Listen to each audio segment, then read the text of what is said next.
კიდევ ერთი შეკითხვა ნიეტს ეხება ნიეთის ენით წარმოთქმას. როდესაც ჩვენ ვისაუბრებთ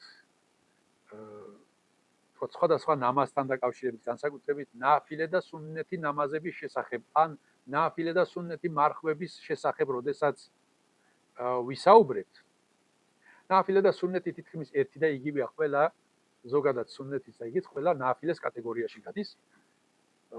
პატარ-პატარა ნიუანსობრივი სხვაობებია მხოლოდ. როდესაც ამაზე ვისაუბრებთ, ძალიან ბევრი ხალხი იწერება და კითხულობს, რომ ნიეთი რა უნდა ვთქვათ, რა ნიეთით უნდა ვილოცოთ, რა ნიეთით უნდა ვიმარხოთ და ასე შემდეგ. ეს ერთ-ერთი რთული პრობლემა არის, რომელიც საჭიროებს ისლამის კარგად და სწორად გაცნობიერებას. თუ ვერ გავაცნობიერეთ და ვერ ჩავწვდით მის შინაარს, გაგვიჩნდება ასეთი შეკითხვები, თუ ამ შეკითხვაზე პასუხი ვერ მივიღეთ, მაშინ თავს შევიკავებთ ლოცვისგანაც, მარხვისგანაც, რატომ რომ ნიეთი არ ვიცოდი, რა ფერ უნდა მემარხა, რა ფერ უნდა მელოცო. ძვირფასო მუსლიმებო, ნიეთი არ არის ენით წარმოსათქმელი რაიმე ჯადოსნური სიტყვები, რომელსაც წარმოვთქვამთ და ჩვენი ნამარხი, ჩვენი ნალოცი ყაბული გახდება. ან რაცა ჩვენ სხვანაირად გარდავიქმნებით. ნიეთი არის განზრახვა, გულში არსებული განზრახვა, თუ შენ რა მიზნით მოქმედებ. რატომ ლოცვილობ, რატომ მარხულობ, რატომ მოხვედი მეჩეთში და ასე შემდეგ. განზრახვა არის გულის საქმე და არა ენის. ენით არ წარმოითქმება განზრახვა. ნიეთი არის გულწრფელობის საკითხი. ჩვენ მოქმედებთ, მარხულობთ, ლოცულობთ, გავცემთ მოწყალებას და ასე შემდეგ. და ხომ გვაინტერესებს, როგორ შეგვიფასდება ღმერთის წინაშე. რა გულწრფელობითაც ჩვენ ეს გავაკეთეთ იმის მიხედვით. აი, ნიეთი ამის განსაზღვრელია. თუ ვართ გულწრფელი ალლაჰის ხათრით, ამ შემთხვევაში ყაბული იქნება. თუ არ ვართ გულწრფელი, არ იქნება ყაბული. სწორედ ნიეთი ამას ნიშნავს. როდესაც შუამავალ ალეისალათუ ვასალამი დანიშნავს, რომ ინნამალ ა'მალუ ბინნიათ, უეჭველად მოქმედებები ფასდება ნიეთის მიხედვით, ანუ განზრახვის მიხედვით. რა მიზნით მოქმედებ შენ?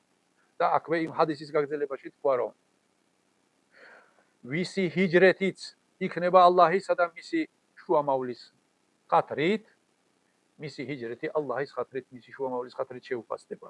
ვისი ჰიჯრეთიც იქნება ქალის შესართავად, მისი ნიეთიც ქალის შესართავად შეფასდება.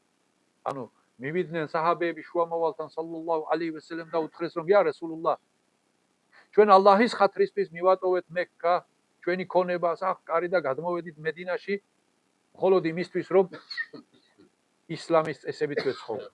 ისლამის წესებით ცხოვრება თავისუფალი გქონოდა. მაგრამ ვიღაცა მავანი პიროვნება გადმოსახლდა იმისთვის, რომ ქალი მოსწონდა, ის ქალი ჰიჯრეთში წამოვიდა და იმის შესართავად ადგადა წამოვიდა, თორემ წამოსლის განზრახვა მას არ ქონდა, წამოსლის მიზანი არ ქონდა. შუამავალ მას ადგადა ეს სიტყვები. მისი ნიეთიც იქნება ალლაჰისთვის, ის ალლაჰის. მას მისი საქციელი ეს სახლკარის მიტოვება და გადასახლება მედინაში შეუფასდება ალლაჰისთვის. ვისი მიზანიც იყო ქალის შესართავად, ისიც ქალს შეიცავს და შეუსრულდება მისი მიზანი. ნახე, მათგან არც ერთ ჰიჯრეთის წინ არ უთქვამთ, რომ ია რაბბი, ნიეთი ვქენი ალლაჰის ხათრით მედინაში გადასასახლებლად, ან მეორეს არ უთქვამთ, რომ მე ნიეთი ვქენი ალლაჰის ხათრით მედინაში ქალის შესართავად, არ უთქვამს არც ერთს. გულში ვისაც რა განზრახვა აქვს, შუამავალმა თქვა, მე ხომ არ ვიცი ვინ რას ფიქრობს გულში. ამიტომ ვისაც რა განზრახვა აქვს, ისე შეუფასდება თავისი საქციელი. ჩვენ რომ ამ დროს ღამის ამ საათზე მეჩეთში შევიკრიბეთ, აქ მოსასვლელად ყველა ჩვენგანს რაღაც მიზანი, რაღაც განზრახვა გქონდა. რამაც აქ მოგვიყვანა, მაგრამ არც ერთ ჩვენგანს ენით არ წარმოგვითქვამს, რომ ღმერთო, ნიეთი ვქენი, წავიდე ჯამეში, ვილოცო იასი, დავესწრა ლექციას, ასეთი ვინმეს ენით არ წარმოუდგამს, მაგრამ გულში ხომ გააზრებული ქონდა, გაფიქრებული. სწორედ ეს არის ნიეთი, გულის ზრახვა. ამიტომ არ არის საჭირო ზოგი არაბულად იზეპირებს, ზოგი თურქულად. ეს არის გულში არსებული შენი ზრახვა. შენი მოქმედება შეფასდება იმ გულში არსებული ზრახ. ამიტომ